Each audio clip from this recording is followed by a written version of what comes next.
Welcome back to TacosToGeeks.com. Justin here, back with more video game reviews. Usually I show you gameplay footage that I've recorded, but I had technical difficulties, so you're going to have a loop of the trailers playing while I talk about the Caligula effect too. As always, I give you a brief synopsis, so here we go. A virtual doll named Regret has created the world of Redo in order to save people from the past regrets by unknowingly imprisoning them in a simulation. This paradise is shaken to the core when a virtual idol named X breaks into Regret's virtual reality and restores a high school student's memories of the real world, which is the protagonist that you will be playing. In order to escape Redo, they form the Go Home Club, meet the fresh faces of the Go Home Club whose memories are awakened by the virtual doll X. Recruit other students to aid you, challenge the virtual doll Regret and her musicians, and escape the false world of Redo. And I just gotta give this game a round of applause. Definitely, I will have to say this might be a top contender up there with Tales of Arise for JRPG of the year. The Caligula Effect 1 Overdose, I didn't get a chance to play. I'm actually going to go back and play the first one on my Switch. I reviewed this one on the Switch Lite, and thank you for Nice America for the review copy. This was, man, it was an experience. I enjoyed it. First, just about the story here. The story is what's really gonna the premise of the story is what really grips you as a gamer, which grips you as a JRPG fan, because in a way it's kind of relatable as well. Everybody on this planet has regrets. Now imagine some of your biggest regrets and things that you want to forget about your life in a real world, and then you have something or somebody that puts you in this false simulation to make you forget and make you just have your wildest fantasies, or just kind of erase that part of emotion from you. That's kind of basically what makes you kind of human in a way, and makes you, grow as a human, because regret makes us grow. And, choices makes us grow. Mistakes makes us grow. Now imagine someone takes that room to grow and just gives you like this kind of perfect simulation of life where you really don't have those type of regrets.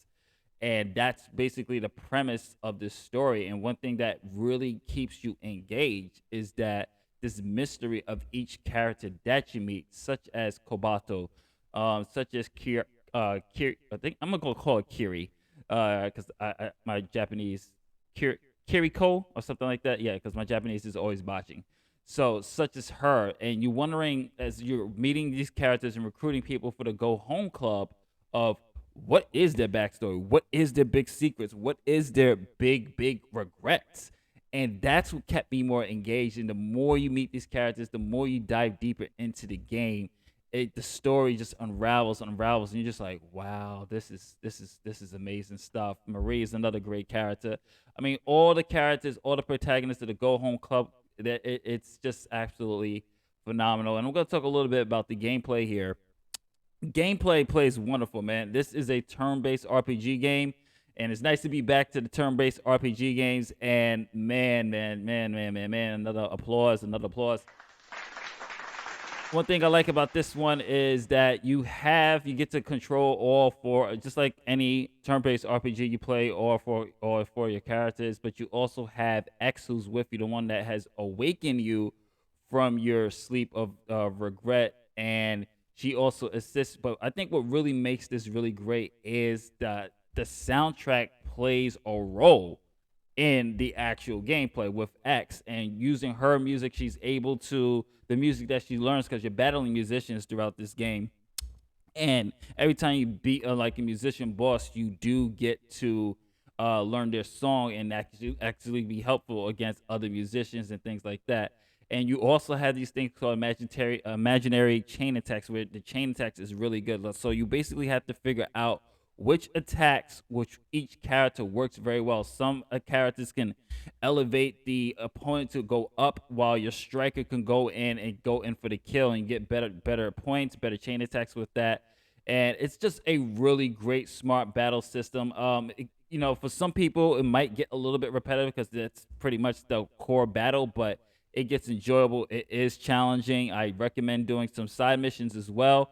And of course, there's items. There's a whole bunch of whole bunch of side quests, and it's typical side quest things like getting items, picking things out, defeating this type of boss. Typical JRPG side quest that you get. It took me about, I think, 40, 45 to 50 hours to beat this because I was doing a lot of the side quests and I was just grinding a lot because I wanted to make sure. I even did play this just a little bit on easy just to see how the difference is. For those who are not really into JRPGs and just want the story, they do have an easy mode for you. But for those us RPG guys, go straight to the hard, man. It's a nice challenge. It's a good some really good gameplay, and the level up system's pretty good as well. You buy weapons, you buy new attacks, and they have this thing called like the infinity, like this kind of like infinity grid where you're basically kind of connected to everybody that you meet, and you get stats and you get new items by that. But and they also have side quest stories for each character to help you build those relationships. That way you get more attacks and things like that. And it's just hands down for the gameplay, really enjoyable, very addictive as well. And graphically, now this is where it might lose people. I played it, mine's on the Switch Lite. For me, I'm not a graphic whore, so I'm not like somebody who's just like, oh my god, it has to be top notch PS5 graphics. This looks beautiful on the Switch Lite. This looks beautiful on the Switch. And as you can see from the graphics are a little bit step up from compared to its counterpart, the Caligula effect Overdose. And it works very well. It's very smooth. It has that, of course, anime aesthetics that you're used to in the JRPG. Background textures are nice. It does its justice. It does as well. It's not gonna be mind blowing like, oh my god, this is like the beautiful. It's not Tales of Arise level when it comes to graphics. When it comes to the background and the scenery, it's your typical JRPG type of style graphics standard, and that works very well. It's fine. The frame rate's good. Loading time is good, and I enjoyed the hell out of this. And I just have to give praise to the soundtrack. Oh my god, the soundtrack for me rivals Persona 5 level. I mean, the fact that since this is whole based off of you facing these type of musicians from that live in the from Regrets camp, the soundtrack had to work perfectly, and the music, I'm telling you, when it's J-pop and J-rock throughout, like with actual lyrics in it's even though it's sometimes the same song that plays, but you get so used to the song that you do not mind it. You want to hear it all the time, and the soundtrack is just beautiful. Definitely, I highly recommend this. So I'm gonna wrap this up and give this a score. This is a must buy. This is a must buy. This is not a wait for sale. This is not a skip it. This is a must buy. It's a sleeper gem, and hopefully this will bring more people into the franchise. It has a very beautiful story with some really relatable characters. Especially, I mean, we all deal with regret. We all deal with mistakes. And the fact that these characters wake up and realize their mistakes, and that there's somebody who kind of didn't give them a choice, who truthfully had good intentions, but of course, it's always the methods that these intentions are done that makes these people villainous. And this is what this story explores, and I can't stress it enough and can't recommend it enough. It's an amazing ride. Definitely pick up the Caligula Effect #2. You're going to enjoy it. And this is Justin from untitledgeeks.com. If you like what we do here, don't forget to like, share, subscribe, hit that notification bell. If you're watching this on YouTube, and you can follow us on social media channels at Instagram at Tacos and Geeks, at Twitter at Tacos and Geeks, Facebook.com/TheTacosGeeks blog, Twitch.tv/TheTacosGeeks. And I'm out of here. Later days, I'll catch you on the next review.